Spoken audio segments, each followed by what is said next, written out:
Hello, everyone. Welcome to Wing Cat Sports, and it's the playoff preview.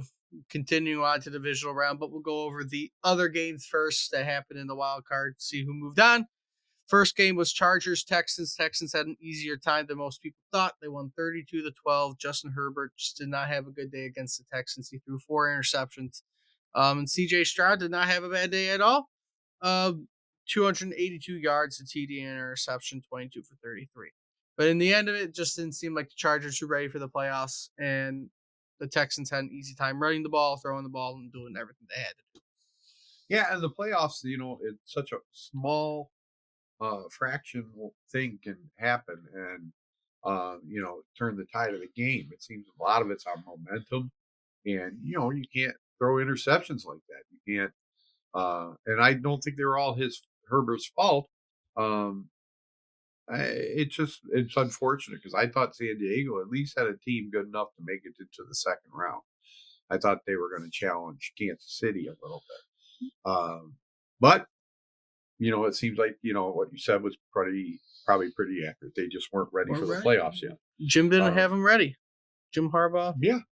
I mean, and they didn't run the ball. That's probably what also killed them, because Justin Herbert did throw for 242 yards. They were just picked off 4 times, but they also only ran the ball for 50 yards. So. Yeah, and a couple of interceptions, like I said, went off receivers. They should have caught the ball. Yeah. And they didn't. And you can't really blame the quarterback for that. It's such a fine line between winning and losing in the playoffs. We know that from the San Francisco game last year. Anything can happen. Momentum is such a big part of it. And the Texans, to their credit, even though they're pretty beat up, they played a hell of a game. Stroud played a hell of a game. And their defense played a hell of a game. Yeah, but Texans made it. Yep. Right. Moving on to the next game, Baltimore, Pittsburgh. Baltimore easily winning again, 28-14. That makes, I don't even know how many in a row for Pittsburgh. Pittsburgh has not been winning. I don't think they've won in over a month. They have struggled. Russell Wilson, he didn't have actually a bad day. He was 20 for 29 through 2 TDs. They just only ran the ball for 29 yards in total against the Ravens. And when you do that, you're not going to win. Ravens overall rushed for 299 yards, while Lamar Jackson threw for another 175, 2 TDs, and there were 2 rushing TDs by Derrick Henry. So overall, Baltimore was just the better team. They overpowered Pittsburgh, and Pittsburgh is going home early again. Yeah, I just think Pittsburgh needs a quarterback. They need a dominant quarterback, not just, Russell Wilson did a fine job for most of the year. I don't think, like I said, they have the answer. And if they had a good quarterback, I think they have a good enough team to go deeper into the playoffs. The Ravens too are an elite team. They're very good. Team. They're one of the teams expected to be potentially in the Super Bowl. They could beat Kansas City. They could dethrone Kansas City. They could beat they could be the AFC representative in the playoffs in the Super Bowl. So I don't think anyone thought Pittsburgh was going to do that. No. And then questions with Mike Tomlin after 18 years of being above 500. He hasn't won the playoffs in I don't know how many years. It's a tough question. It's been a very long time, but he's gotten you over 500 consistently. You're always at least at 10 plus wins. You always are in the playoffs. It's just getting over a hump now of not winning in the playoffs. Right, and that's kind of the question. Can he get them over the hump? I think after 18 years, that should answer your question. I mean, he's won a Super Bowl. Yeah. I mean, I can't argue with what he's done. It's amazing that 18 years and never having a losing season. Yeah. So I mean, it's a tough question. So we'll see what Pittsburgh decides to do, but I'm sure if Mike Tomlin gets let go, it will not be that long until he finds another job. Hopefully not in Chicago, because I don't need Chicago consistently having 10 plus wins. Right. Well, hey, you know what? Yeah, that's a really good point. You don't need that. But moving on, Buffalo, Denver, kind of what most people expected. I mean, they probably expected more of a game, but Buffalo winning 31-7. Overall, Bo Nix, he's been playing with the fractured back apparently. Insane. So why they would do that, I don't get it. So no wonder he was only 13 for 22, 144 yards against a decent defense. He also Denver only rushed for 79 yards. The Bills, right? Josh Allen, 20 for 26, 272, 2 TDs, on top of another 210 yards of rushing by the team and a rushing touchdown by James Cook.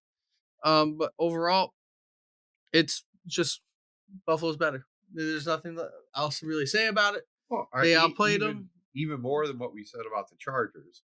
I think Denver is even less ready for the playoffs. I mean, they just aren't up to the task yet. But I mean, an amazing year they had. Sean Payton brought them back, and I think next year, if Bo Nix is healthy, You have two teams in the AFC. I love Bo Nix. You have two teams in the AFC West who are going to be really, really fighting with KC on a division. Right. They got lucky this year that Kansas City was just ending up winning all their games, and they were close. If their one-score games were reversed, the Chiefs would be 5-12. I think Kansas City's reign's close to ending.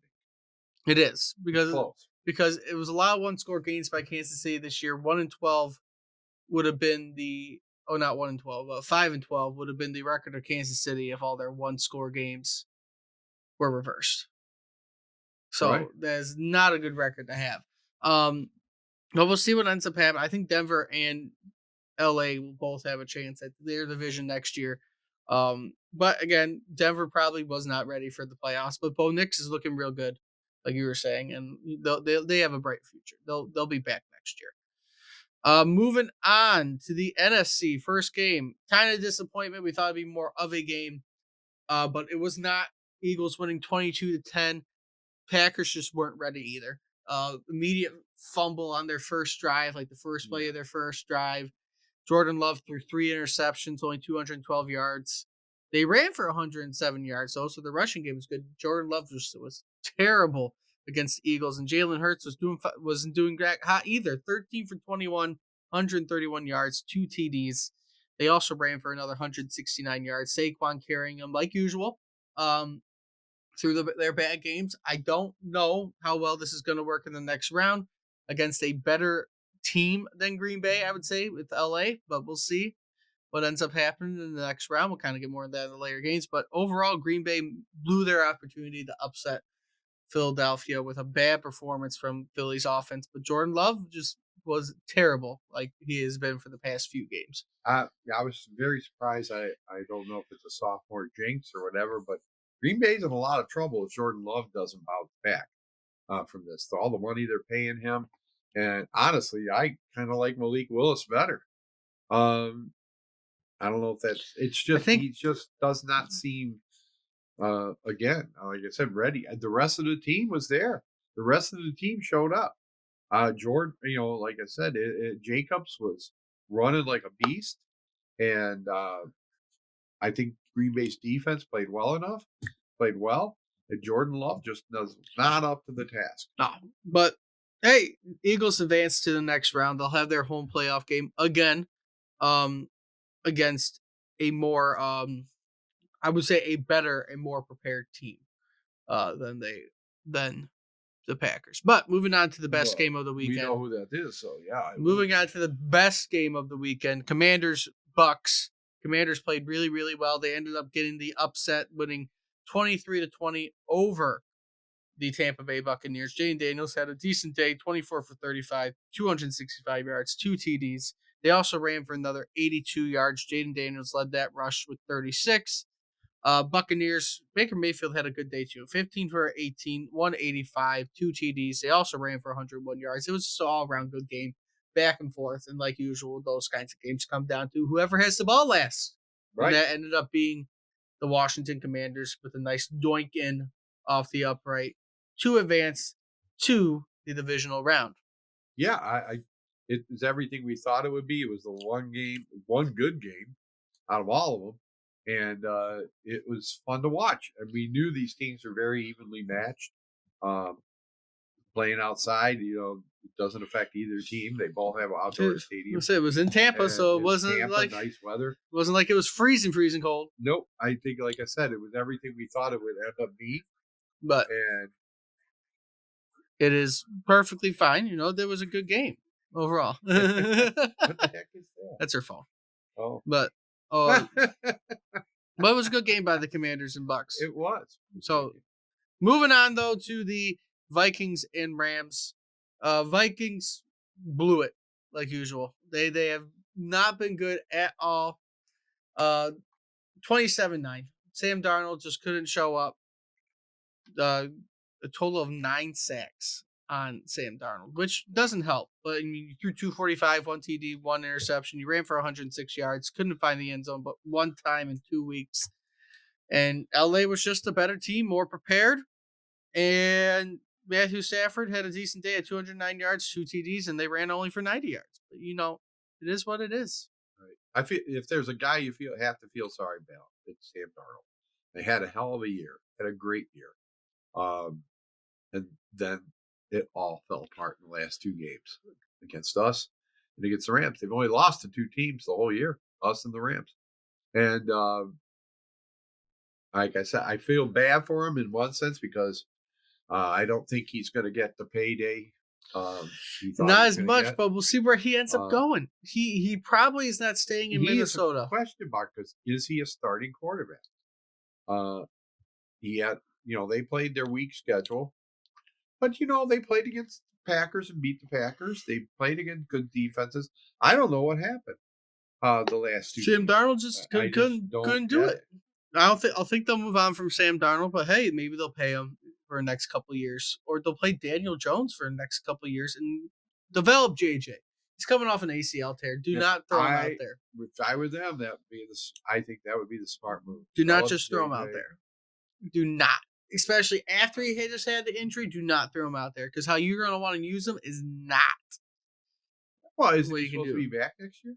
He is, but why would you want to play him at risk of immediately tearing an ACL again? If he's good enough?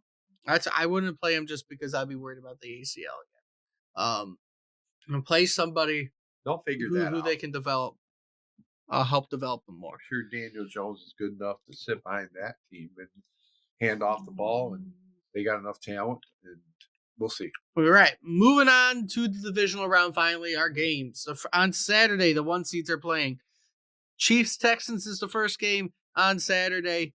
They will be favored by 8.5 points, which is understandable. It's going to be a nice warm 21 degrees in Kansas City. And most people are probably picking the Chiefs, and it's rightfully so, because the Chiefs are probably going to have a pretty decently easy time handling the Texans. Yeah, I mean, well, they should. They have a very good defense. They got Patrick Mahomes, and they have the power of Taylor Swift behind. The last time they played each other, the final score was 27-19 Kansas City. It was also in Kansas City. This was on just before Christmas too, so pretty recent kind of game. But Kansas City is going to probably have an easier time. I'm going to give them a 31-24 win. Huh. I'll say it's going to be more like 28-13. It's mostly going to go to Kansas City. It's expected to probably what most people predicted to be the conference championship. Probably end up being the conference championship. Though in between Baltimore and Buffalo, it's going to be close. But that's not our next game. Our next game on Saturday is the home game for us. Washington versus Detroit. Detroit is favored by 9.5 points, which is pretty wide of a margin, I would say, for a 12-5 team facing a 15-2 team. 73% chance for the Lions to win. Montgomery will be back. Nothing is wrong with Terrion Arnold. Only a few players sat out on injury for the Lions, that being Zeitler, which we'll see if he's back to practicing today or not once we get that update. Pat O'Connor, and then there was one person who was sick who I forget. But for the most part, you're going into this game more healthy than you were when you got into the playoffs, which is what you wanted. You got the rest, and I think it's going to end up being a pretty decent game overall because you should not be sleeping on the Commanders. No, I think it's going to be closer than people think. I'm looking at something like 31-23. I think the Commanders are a good team, well coached. They have a great receiver, an up-and-coming quarterback. So they're going to present some problems for Detroit. Detroit's defense is like you never know what you're going to get. Jaden Daniels is very mobile. That's the one thing you gotta look at. He's not as mobile as a Josh Allen, but he is mobile in being able to get out of the pocket. He is their lead rusher. If you probably are able to shut him down from running, you are going to have a very much easier time of winning this game. But for the most part, if he's able to run free, it's going to be a lot closer than you want it to be. And we'll see what ends up happening. I'm looking at more of the Lions still winning. They've been putting up 30 points. I'm going to say it's close. I'm going to do 31-28 is the final score. A very close game. I think it's going to be a good game to watch. But it will be close overall because Washington is not a team to sleep on. They are 12-5. Yes, they are the 6th seed, but they are a very good 6th seed. And we should be put on upset alert for this week with how good they are. Right. Moving on to the Sunday games. The first game of the day is the Rams-Eagles. Matthew Stafford, I think, can handle if the Eagles, especially if the Eagles play like they did against Green Bay. If Jordan Love cannot play well, then expect LA to win. I still am going to give it to the Eagles, though, with this one.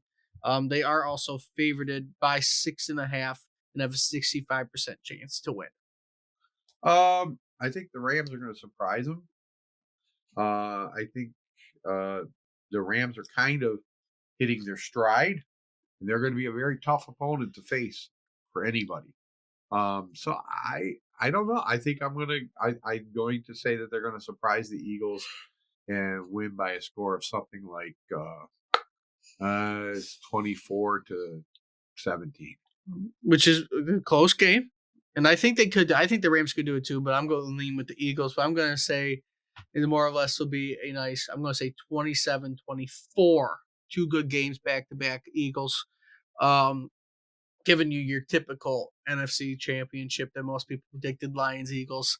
In Detroit, you're predicting Matthew Stafford to come home and try to prevent the Lions from reaching a Super Bowl. Yes. The one game there. But, hey, we'll see what ends up happening. It's going to be probably another good game because LA is getting better. 37 degrees is the predicted start time temperature for that game. So we'll see what ends up happening. A nice warmer day. And then the final game of the weekend, probably, again, another good game. It should be 3 good games this weekend out of the 4. Baltimore-Buffalo, very close game. It's only a 1-point spread. It really could go anyway. It is a 50-50 coin toss. 50.3% in favor of Buffalo, so barely any favor. But Josh Allen and Mark Jackson, they're going to be running the ball on each other. Both teams are getting players back. It's just going to be a really good close game. 16 degrees is the predicted start time temperature at Orchard Park for this game. It's not going to be warm at all. I'm sure there might be even some snow in the area, but it is going to be a good game to watch. Yeah, it should be a lot of fun. I do think Baltimore's going to win. I think they're going to come through and face Patrick Mahomes, and I just think that they just have it. I think they're going to surprise Buffalo. I think their defense is probably a little bit better, but it's going to be close. I mean, they're like mirror images of each other. It's going to be very, very close. I'm still leaning Buffalo with it because obviously I still want Buffalo to win also, but I'm going to lean Buffalo because I think Buffalo will have the advantage, especially playing in their home field. If it gets snowy, they'll play in their favor too. It's going to be very, very close, though, and I'm going to give Buffalo a nod of 27-26 Buffalo. I'm going to make it a 1-point game. I'm saying something like 23-21 Baltimore. It's going to be a very close game. So, our predictions, NFC Championship, Eagles, Lions in Detroit, Chiefs. Well, you're also doing Rams. He's going Rams. I'm going Eagles in Detroit, Kansas City, and then Ravens, Bills in Kansas City for that game. Is our prediction for the championship round. But that is our predictions. If you like what you see, like, comment, subscribe. Let me know what you think is going to happen this week and what happened last week. What your thoughts are. And until next time, see everybody soon.